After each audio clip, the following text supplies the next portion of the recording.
Sounds good. Okay.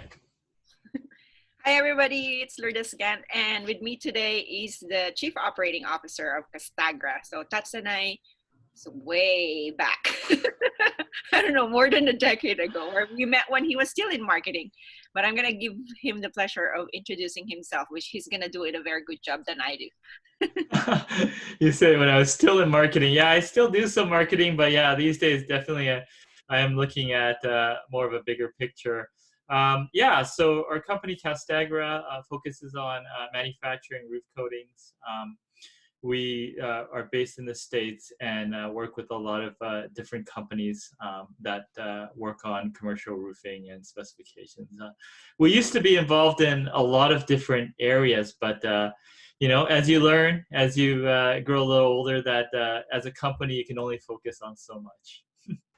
I really just appreciate your friendship. I mean, we haven't really connected for quite a bit of time, but still, it was nice to just get in touch. And then everything just kind of happened where everybody is now connecting online. So I guess if there's one positive aspect of what's going on with the pandemic and what have you, is actually people, I think, are getting closer with each other. So that's good. I'm glad to be connected with you again. So today I'm going to interview Tats because he's really famous for his podcast, I guess. And so I have this book called Tribe of Mentors by Tim Ferriss. So if you guys haven't read that, it's highly recommended. I use it all the time because there's just some nuggets of wisdoms there from really famous, not so famous people, but somebody you may want to look up to. And Tats is someone who I look up to. And so I thought, oh, this would be a great format to ask people. So right off the bat, the first question, there's 11 questions, but in the interest of time, I'm just going to bug Tats for 3 questions out of the 11. And this is the first. What is one of the best or most worthwhile investments you've ever made? Could be an investment of money, time, or energy. Wow. Yeah. So thank you for the kind words, Lourdes. Definitely, you mentioned it. Podcasting. I was sort of an introvert, so I kind of shied away from that stuff. But I've always wanted a opportunity to connect with great people and learn from them. And for me, podcasting has opened up so many positive doors. I've learned so much from the wonderful guests. And yeah, I mean, I can only think of one downside. The one downside is, when I'm interviewing a guest and they're so interesting and they're so exciting, and when I get off the interview with them, I'm still excited and I have trouble sleeping at night because I'm thinking about all the cool ideas they were talking about and all the things I want to try and implement or talk to people about. So that would be the only disadvantage.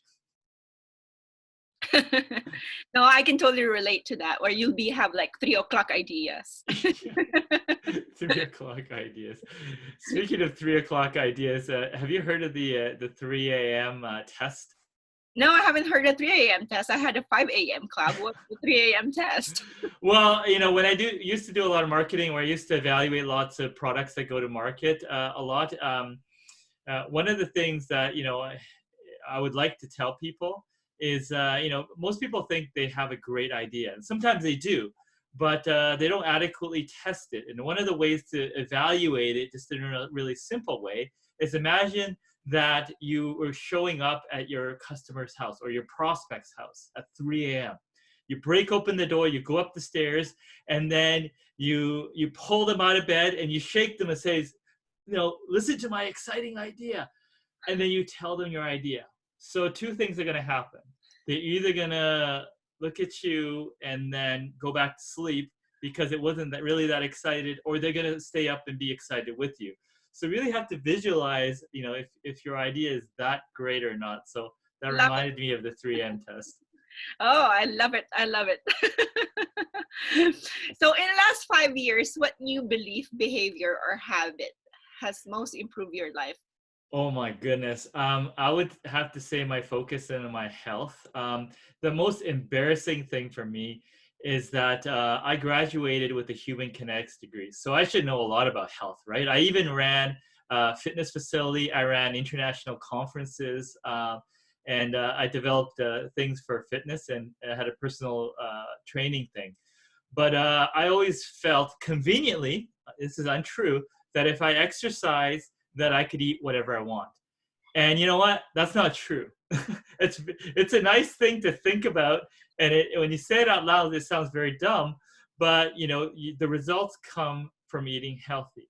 And I just had this sort of hesitation of doing that because all this yummy food and stuff, and all the things that I feel like I would miss from limiting food or restricting myself to certain things. But when I actually faced a situation where I was forced to change because of some health things that were starting to come towards me, it was great. It was actually not bad. I felt way more relaxed and way more, positive about the whole thing. It was just my fear of change that was blocking me. So I would say when I realized that, focusing on my health, especially focusing on my diet, is hugely impactful, then it took the pressure off everything else.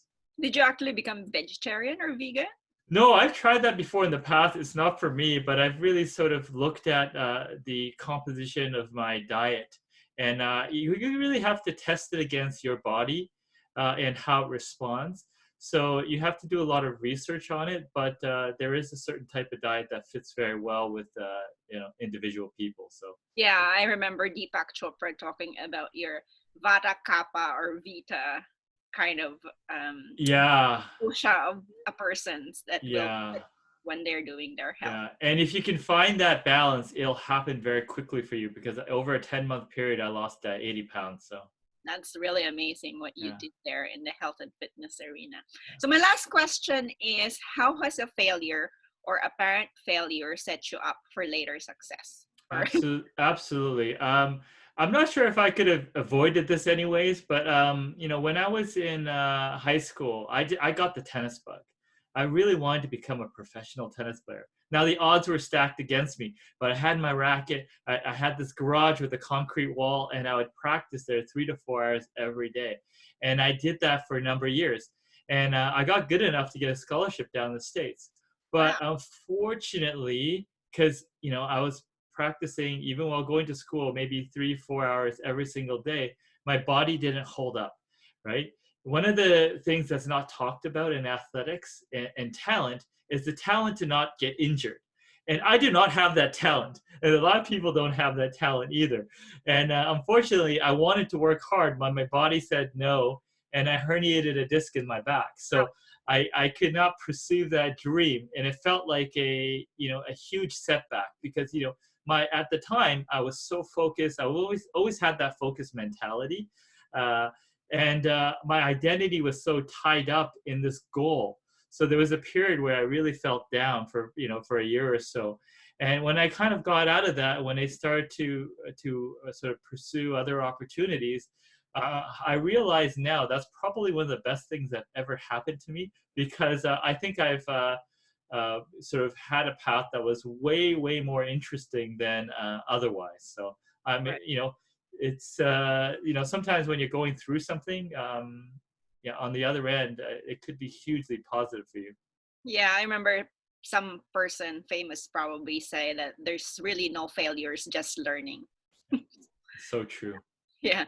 And so with that, I'm not going to bug you with any more questions because I think the world needs you out there. But is there any last words you can say about the coronavirus that can help people, I guess, find light at the end of the tunnel?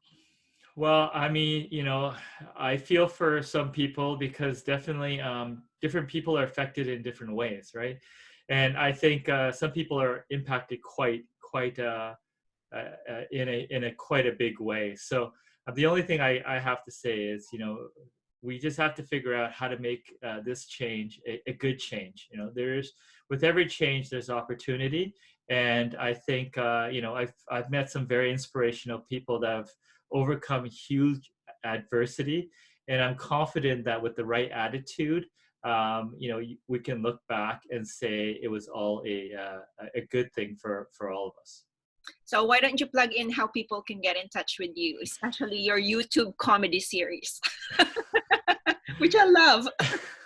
Well, it's not a series. I just did comedy once just to overcome my fear in that area. But I have a podcast called the Specified Growth Podcast as well. You can Google it. Or on LinkedIn, Tatsuya Nakagawa. feel free to connect. I'm always open to connecting.